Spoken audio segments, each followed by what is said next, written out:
যতগুলো মানুষ আছে কেউ বলতে পারবে না। মুহূর্তে ঘড়ির কাঁটায় টাইম হচ্ছে সকাল 11টা থেকে 11:30, ঠিকঠাক দেখিনি।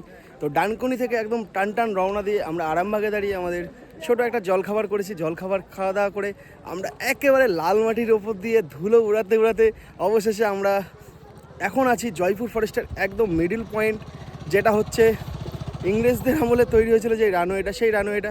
আর ওই সাইডে আমাদের সব বাইকগুলো কতটা সুন্দর লাগছে দেখো, পরপর সব রয়েছে।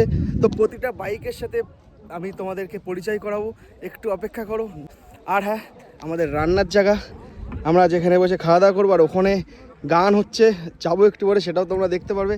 জাস্ট গানে মানে এনজয়, জাস্ট এনজয় কাকে বলে সেটা রয় অ্যাডভেঞ্চার রাইডার্স দেখিয়ে দিল। এখানে যতগুলো মানুষ আছে কেউ বলতে পারবে না যে কেউ হাসি মুখ দেয়নি। তো আমি বলছি আমাদের প্রথম গ্রুপ রাইড 90% সাকসেস, আর 10% বাকি আছে খাওয়া দাওয়ার পর, সেটাও বলে দেবো। তো আমাদের নেক্সট রাইড মন্দারমণি, যদি কেউ যেতে চাও অবশ্যই কমেন্ট করো। চলো, জাস্ট একটা আলাদাই ফিলিংস হচ্ছে। আর আমার গায়ে এখন আমার গ্রুপের টি শার্ট, কেমন লাগছে একটু জানিও। আর ওদিক দিয়ে হেঁটে চলে যাচ্ছে আমাদের সুরজিৎ দা। মানে জাস্ট রাইড করলে একটা জিনিস মাথায় আসে না, যে ক্লান্তি যে ভাবটা, ওই জিনিসটা আসে না। বা অ্যাডভেঞ্চার প্রেমী মানুষ, রাইড প্রেমী মানুষ। তো টাটা সবাইকে।